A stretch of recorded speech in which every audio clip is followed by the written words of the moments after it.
తేజారాణి తిరునగరి రచనలకు స్వాగతం సుస్వాగతం. Mind game. కథ, రచన, ఎడిటింగ్ తేజారాణి తిరునగరి. హైదరాబాద్ నగరం గాఢనిద్రలో ఉంది. సమయం అర్ధరాత్రి 2 గంటలు. కాని సైబర్ క్రైమ్ విభాగంలో మాత్రం రెడ్ అలర్ట్ మోగుతోంది. దేశంలోని ప్రధాన బ్యాంకుల సర్వర్లు ఒక్కసారిగా స్తంభించిపోయాయి. ఎక్కడా హ్యాకింగ్ జరిగిన ఆనవాళ్లు లేవు. కాని నిమిషానికి 100 కోట్ల రూపాయలు మాయమవుతున్నాయి. ఇన్స్పెక్టర్ సమీర్ నుదుటిమీద చెమటలు పడుతున్నాయి. ఇది మామూలు దొంగతనం కాదు, ఇది ఒక డిజిటల్ బ్యాడీ అనుకుంటూ వెంటనే తన ట్రంప్ కార్డ్ అయిన శౌర్యకు కాల్ చేశాడు. శౌర్య చూడ్డానికి పక్కింటి కుర్రాడిలా ఉంటాడు. కాని అతని మెదడు ఒక సూపర్ కంప్యూటర్. పాత బుల్లెట్ బండిమీద తన స్నేహితుడు శివతో కలిసి కమాండ్ సెంటర్కు చేరుకున్నాడు. సిస్టమ్స్ పరిశీలించిన శౌర్య కళ్లలో ఒక మెరుపు. సర్, ఇది హ్యాకింగ్ కాదు, ఇది ఒక సిమ్యులేషన్. ఎవరో బ్యాంక్ అధికారుల గొంతును, ముఖాలను డీప్ ఫేక్ టెక్నాలజీతో సృష్టించి డబ్బు మళ్లిస్తున్నారు. ఇది చేయగలిగిన ఏకైక వ్యక్తి విశ్వక్సేన. ఆ పేరు వినగానే ఆ గదిలో నిశ్శబ్దం ఆవహించింది. విశ్వక్సేన ఒకప్పుడు దేశం గర్వించదగ్గ ఇంజనీర్, ఇప్పుడు దేశం భయపడే క్రిమినల్. అప్పుడే పెద్ద స్క్రీన్ ఆన్ అయ్యింది. విశ్వక్సేన లైవ్లోకి వచ్చాడు. హలో శౌర్య, చాలా రోజులైంది. చూశావా నా టెక్నాలజీ పవర్? దేశ ఆర్థిక వ్యవస్థ ఇప్పుడు నా చేతిలో ఉన్న కీబోర్డ్ మీద ఉంది. నువ్వు నన్ను ఆపాలనుకుంటే నీకు అత్యంత ఇష్టమైన ప్రాణాన్ని పణంగా పెట్టాలి. వెంటనే స్క్రీన్ మీద మరొక విండో ఓపెన్ అయింది. అందులో ముగ్ధ, సమీర్ కూతురు బంధించబడి ఉంది. ఆమె చుట్టూ ఉన్న గదిలో ఆక్సిజన్ లెవెల్స్ తగ్గుతున్నాయి. శౌర్య, నువ్వు నా సర్వర్లను హ్యాక్ చేయడానికి ట్రై చేస్తే అక్కడ ముగ్ధకు ఊపిరాగిపోతుంది. చాయిస్ ఈజ్ యోర్స్ అని సవాలు విసిరాడు విశ్వక్సేన. శివ కంగారుగా, రే శౌర్య, డబ్బు పోతే పోయింది, ముగ్ధను కాపాడుకుందాంరా అని అరిచాడు. సమీర్ కూడా నిస్సహాయంగా చూస్తున్నాడు. కాని శౌర్య మాత్రం చాలా కూల్గా ల్యాప్టాప్లో టైప్ చేస్తున్నాడు. విస్క్, నువ్వు మనుషుల ఎమోషన్స్తో ఆడుకుంటావు, నేను లాజిక్తో ఆడుకుంటాను. నువ్వు చూపిస్తున్నది ముగ్ధ లైవ్ వీడియో కాదు, అది ఒక pre recorded deep fake loop. Mugdha కనురెప్పలు సరిగ్గా 3 సెకండ్లకొకసారి కొట్టుకుంటున్నాయి. మనిషికి అది సాధ్యం కాదు. అంటే ముగ్ధ అక్కడ లేదు, సేఫ్గా తన ఆశ్రమంలోనే ఉంది. నువ్వు మమ్మల్ని భయపెట్టి, టైం వేస్ట్ చేసి, ఈలోపు ఆ డబ్బును బిట్కాయిన్స్గా మార్చాలని చూస్తున్నావు. శౌర్య చెప్పింది నిజమే. ముగ్ధ సేఫ్గా ఉందని ఫోన్ ద్వారా తెలిసింది. విశ్వక్సేన ప్లాన్ బెడిసికొట్టింది. మరి నేను ఎక్కడున్నానో కనిపెట్టగలవా అని విశ్వక్సేన కోపంగా అడిగాడు. శౌర్య నవ్వాడు.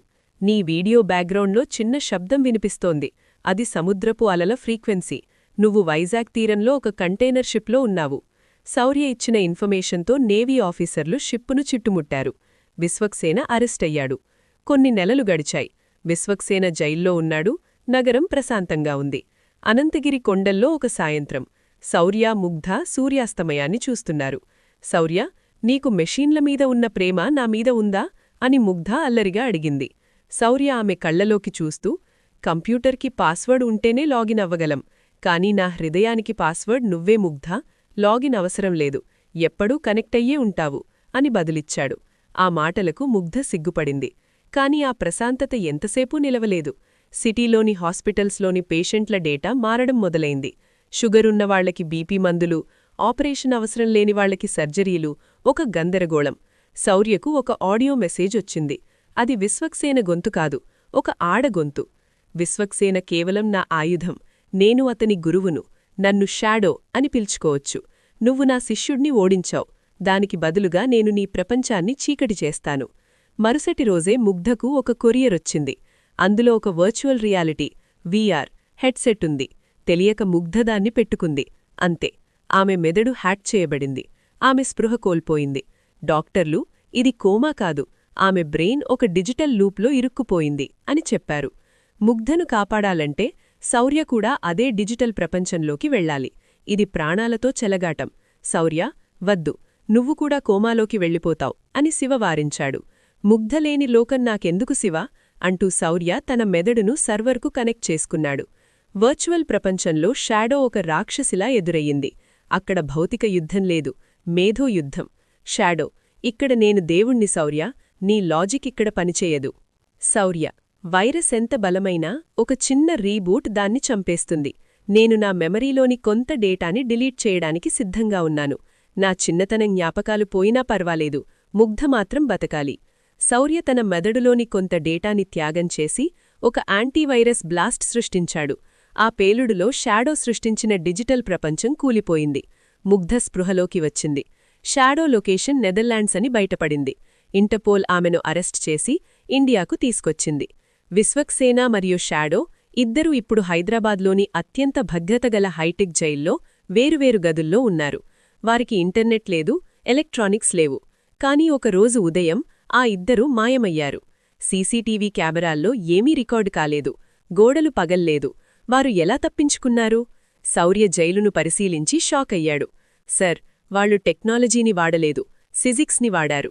విశ్వక్సేన తన ప్లేట్తో చేసే శబ్దాలు, షాడో గోడపై చేసే ట్యాపింగ్ శబ్దాలు, ఇవి కేవలం చప్పుడు కాదు, ఇది ఒక బైనరీ సౌండ్ కోడ్. వారు శబ్దతరంగాల ద్వారా జైలు ఆటోమేటిక్ డోర్స్ని వైబ్రేట్ చేసి ఓపెన్ చేశారు. ఇది జీనియస్ లెవెల్ ఎస్కేప్. ఇప్పుడు వారు బయట ఉన్నారు. వారి లక్ష్యం దేశం కాదు, ప్రపంచం. వారు అంతరిక్షంలోని శాటిలైట్లను హైజాక్ చేసి ప్రపంచవ్యాప్తంగా కమ్యూనికేషన్ ఆపేశారు. ఇంటర్నెట్ లేదు, ఫోన్లు లేవు. ప్రపంచం స్తంభించింది. అంతేకాదు, ఈసారి వారు ముగ్ధను నేరుగా శౌర్య ఇంటి నుండే కిడ్నాప్ చేశారు. ఒక పాత రేడియో ద్వారా విశ్వక్సేన మాట్లాడాడు. శౌర్య, ముగ్ధ మెడలో ఒక నానో బాంబుంది. నేనడిగే పాస్వర్డ్ చెప్తేనే అది ఆగుతుంది, లేదా బూమ్. శౌర్యకు ఈసారి కోపం రాలేదు, ఒక రకమైన ప్రశాంతత వచ్చింది.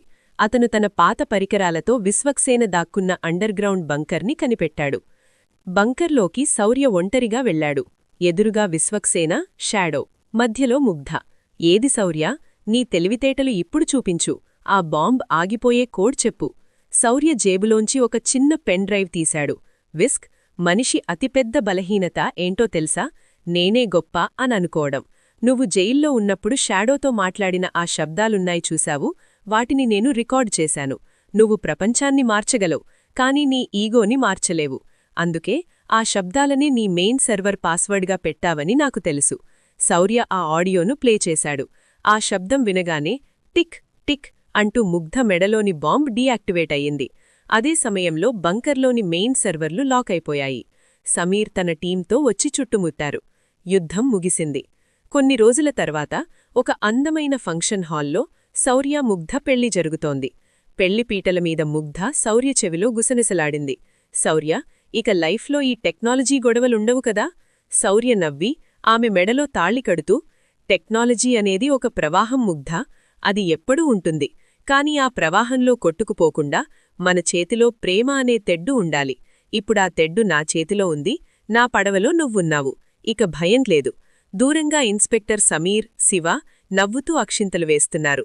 మరొకవైపు జైలులోని ఒక చీకటి గదిలో విశ్వక్సేన నేలమీద ఒక చిన్న రాయిముక్కతో ఏదో రాస్తున్నాడు. అదొక కొత్త ఫార్ములా. అతని ముఖంలో ఒక వంకర నవ్వు. గేమింకా ముగియలేదు. ఈ కథ మీకు నచ్చితే లైక్ చేయండి, మీ మిత్రులతో షేర్ చేయండి.